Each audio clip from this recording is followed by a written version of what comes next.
तुम्हें बुद्धि, तुम्हें सिद्धि, तुम्हें प्राप्ति सर्वदाता, तुम्हें सृष्टि, तुम्हें नियता और तुम्हें भी भाग्यर विधाता। जय जगन्नाथ बंधुगण, किछि जानिबा किछि शिखिबा चैनल को हृदय स्वागत जनाउछु। बंधुगण, प्रेम करिबार अछि तो भगवान को करंतु, जहांक पाखरे धोखा बोली किछि शब्द ही नाही। जहार भगवान को ऊपर भरोसा और निज ऊपर विश्वास अछि, ताको संसारर कौनसी भी स्थिति विचलित करि परिबो नाही। हेले विश्वास भगवान को ऊपर रखी निजे किछि न करी चुपचाप बसी रहिबा एवं मनरे आशा रखिबा, भगवान आमर सब ठीक करदेबे, यह उचित नुहे। बंधुगण, आज आमे एक सुंदर कहानी सुनेबा को जाउछु। चलंतु विलंब न करी कहानी को आरंभ करिबा। ता पूर्वरु आमर आपण मानको छोटिया अनुरोध, आम चैनल को सब्सक्राइब करंतु। अनेक दिनर कथाटी, जने साधु एक गाँव रे रहुथिले। से भगवानकर जने महान भक्त थिले।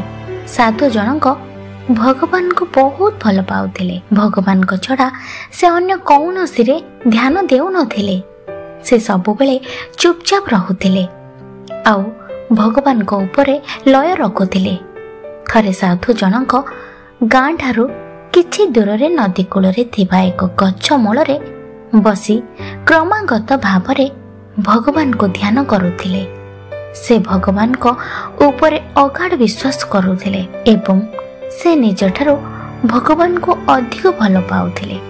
से निज को भगवान को पाखरे समर्पित थिले। साधुंकर एही गुण देखि से गाँ रे रहुथिबा ग्रामवासी माने साधु को बहुत भल पाउथिले एवं तांकर सम्मान मध्य करुथिले।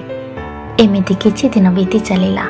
थरे से गाँ रे प्रबल बन्या परिस्थिति सृष्टि हेबाको लागिला। एते मात्रा रे सेठारे बन्या हेबाको लागिला जे चारियाडे जल खाली जल, जुआडे देखिले खाली जल दृश्यमान हेउथिला। ए सब देखि सेठारे रहुथिबा लोके माने बहुत भयभीत होई जाइथिले। समस्ते निज निज जीवन बंचेबा पई उच्च स्थान को जीवा आरंभ कले। जे जुआडे पारिले उच्च स्थान को चली गले।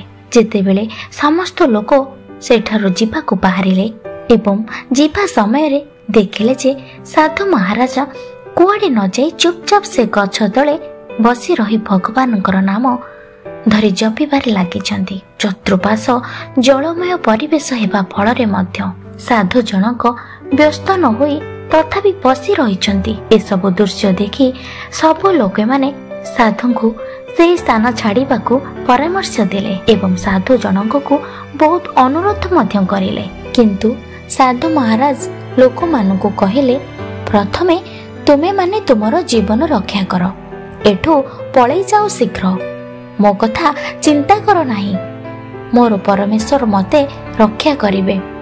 लोके माने साधुंकर एमिति कथा सुनिला परे अविलंब न करे जी जहा जीवन बंचेबारे लागि पड़िले एवं उच्च स्थान को चली गले। हेले एपाटे धीरे धीरे जल स्तर बढ़िबारे लागिला एवं बढ़िला मध्य।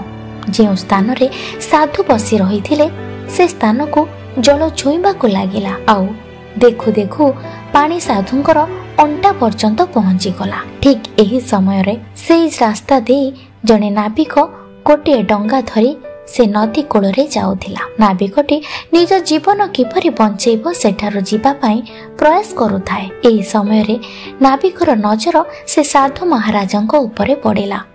साधु महाराजंकर एमिति परिस्थिति देखि नाविक जनक साधु को कहिला, हे साधु महाराज, तुमे सेठारो शीघ्र उठी आस, ए डंगारे बसी पड़, आ विलंब कर नाही। मु तुमको एक सुरक्षित स्थान को नहीं जीवी एवं तुमे ए परिस्थिति मुक्ति पाइजिब आ तुम जीवन बंची जीव। एहा सुनी साधु जनक उत्तर दे नाविक को कहिले, बरम तुमे एठारो शीघ्र डंगा नहीं चली जाओ, नहेले तुम जीवन विपद रे पड़ी पारे। आउ मु तुमर साहाय्य आवश्यक करे नाही। मोर तो भगवान परमेश्वर अछंती, मते रक्षा करिवे। साधु जनकर कथा सुनी नाविक पुणी थरे अनुरोध करी कहिला, କିନ୍ତୁ ସାଧୁ ଜଣକ ନାବିକର କଥାକୁ ଶୁଣିଲେ ନାହିଁ। ସାଧୁ ଜଣଙ୍କର ଏମିତି କଥା ଶୁଣି ଡଙ୍ଗା ଚାଳକ ସେଠାରୁ ଚୁପଚାପ ଚାଲିଗଲା। ଏମିତି କିଛି ସମୟ ପରେ ବନ୍ୟା ଅଧିକ ଭୟଙ୍କର ହେଲା। ଜଳସ୍ତର ବଢ଼ିଗଲା। ଏଥର ଜଳ ସାଧୁଙ୍କର ବେକ ଛୁଇଁବାକୁ ଲାଗିଲା। ସାଧୁ ଜଣକ କିଛି ସମୟ ନୀରବି ଭାବିଲେ। ଜଳର ମାତ୍ରା ବଢ଼ିବାରେ ଲାଗିଛି। ସେ କିଛି ଉପାୟ ନ ପାଇ ସେ ଏକ ବୃକ୍ଷ ଉପରକୁ ଯିବା ଉଚିତ ବୋଲି ଭାବିଲେ ଏବଂ ସେ ବୃକ୍ଷର ଉପରକୁ ଚଢ଼ିଗଲେ। ସେ ବୃକ୍ଷ ଉପରେ ସାଧୁ ଜଣକ ସେଠାରେ ବସି ଭଗବାନଙ୍କୁ ସ୍ମରଣ କରିବାରେ ଲାଗିଲେ। ସ୍ମରଣ କରିବା ଆରମ୍ଭ କରିଦେଲେ ମଧ୍ୟ। ସେହି ସମୟରେ ହଠାତ୍ ଆକାଶ ମାର୍ଗରୁ ବଜ୍ରପାତ ପରି ଜୋରରେ ଶବ୍ଦ ଶୁଭିଲା। ସାଧୁ ଜଣକ ଆକାଶକୁ ଦେଖିଲେ। ଉପରକୁ ଅନେଇ ଦେଖିଲେ ତ ଏକ ହେଲିକପ୍ଟର ସେଠାରେ ଅଛି। ସେଥିରେ ସାହାଯ୍ୟ କରିବା ପାଇଁ ଉଦ୍ଧାରକାରୀ ଦଳ ମଧ୍ୟ ଅଛନ୍ତି। ସାଧୁଙ୍କୁ ଗଛ ଉପରେ ଦେଖି ଉଦ୍ଧାରକାରୀ ଦଳ ଜୋର ପାଟି କରି କହିବାକୁ ଲାଗିଲେ, ଉପରୁ ଆମେ ଏକ ଦଉଡ଼ି ତୁମ ଆଡ଼କୁ ପକାଉଛୁ। ତୁମେ ସେ ଦଉଡ଼ିଟିକୁ ମୁଠା କରି ଶୀଘ୍ର ଧରି ନିଅ। ଆଉ ସାଧୁଙ୍କୁ କହିଲେ କଦାପି ଏ ଦଉଡ଼ିକୁ ଛାଡ଼ିବେ ନାହିଁ ଏବଂ ଜୋରରେ ଧରିବାକୁ ଉଦ୍ଧାରକାରୀ ଦଳ ଅନୁରୋଧ ମଧ୍ୟ କରିଲେ। କିନ୍ତୁ ସାଧୁ ଜଣକ କହିଲେ, ମୁଁ ସେ ରସିକୁ ଧରିବି ନାହିଁ। ମୋର କିଛି ହେବ ନାହିଁ। ମୋର ତ ଭଗବାନ ଅଛନ୍ତି, ମୋତେ ଏଠୁ ରକ୍ଷା କରିବେ। ତୁମେମାନେ ଏଠୁ ପଳେଇ ଯାଅ ଶୀଘ୍ର। ସାଧୁଙ୍କର ଜିଦ୍ ଯୋଗୁଁ ଉଦ୍ଧାରକାରୀ ଦଳ ମଧ୍ୟ ତାଙ୍କୁ ନ ନେଇ ସେ ସ୍ଥାନରୁ ଛାଡ଼ି ଚାଲିଗଲେ। ସାଧୁ ଜଣକ ସେମିତି ଗଛ ଉପରେ ବସି ଭଗବାନଙ୍କୁ ସ୍ମରଣ କରି ଚାଲିଥାନ୍ତି। ଅଳ୍ପ ସମୟ ମଧ୍ୟରେ ସେହି ସ୍ଥାନରେ ବନ୍ୟା ଜଳ ପ୍ରଭାବ ହେତୁ ସାଧୁ ବସିଥିବା ଗଛଟି ପୁରା ଜଳରେ ଭାସିଗଲା ଏବଂ ସାଧୁ ଜଣକ ନିଜ ଜୀବନ ବଞ୍ଚାଇ ନ ପାରି ସେ ଜଳରେ ବୁଡ଼ି ପ୍ରାଣ ତ୍ୟାଗ କରିଲେ। ମୃତ୍ୟୁ ପରେ ସାଧୁ ମହାରାଜ ସ୍ୱର୍ଗରେ ପହଞ୍ଚିଗଲେ। ସେଠାରେ ପହଞ୍ଚି ଭଗବାନଙ୍କୁ ଭେଟି ସାଧୁ ଜଣକ ଭଗବାନଙ୍କୁ କହିଲେ, ହେ ପ୍ରଭୁ, ମୁଁ ତୁମକୁ ପୂର୍ଣ୍ଣ ଭକ୍ତିରେ ପୂଜା କରୁଥିଲି, ବହୁତ ବିଶ୍ୱାସ ମଧ୍ୟ କରୁଥିଲି ଏବଂ ଭଲ ମଧ୍ୟ ପାଉଥିଲି। ହେଲେ ଯେତେବେଳେ ମୁଁ ପାଣିରେ ବୁଡ଼ି ଯାଉଥିଲି ତୁମେ ମୋତେ ଉଦ୍ଧାର କରିବାକୁ ଆସିଲ ନାହିଁ କାହିଁକି? କାହିଁକି ପ୍ରଭୁ କୁହନ୍ତୁ? ସାଧୁ ଜଣକ ଅନୁତପ୍ତର ସହିତ କହିଲେ। ଭଗବାନ ସାଧୁଙ୍କର କଥା ଶୁଣି କହିଲେ, ହେ ସାଧୁ ମହାତ୍ମା, ମୁଁ ତୁମକୁ ଥରେ ନୁହେଁ ବରଂ 3 ଥର ରକ୍ଷା କରିବା ପାଇଁ ଆସିଥିଲି।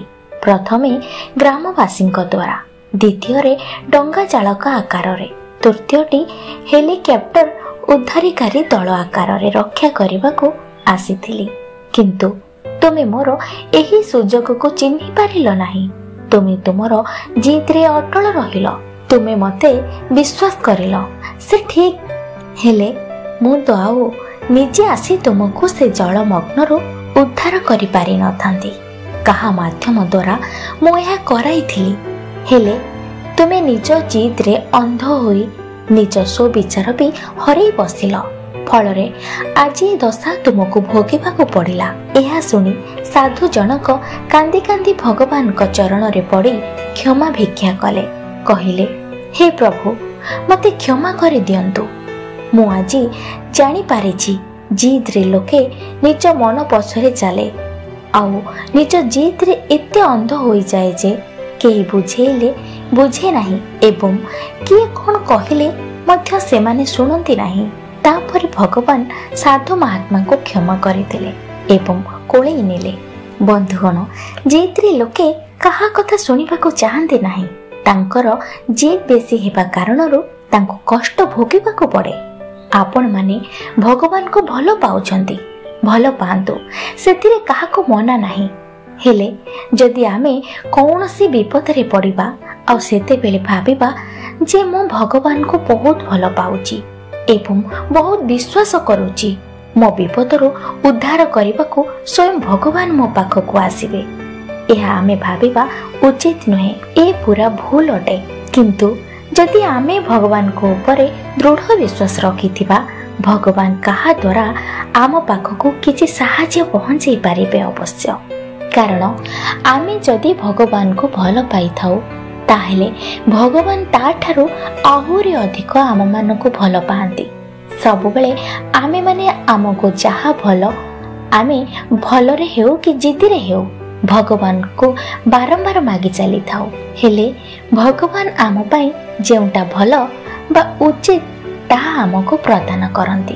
बंधुगण आज कहानी आशा करुछि आपण मानकु बहुत पसंद आसीथिबो।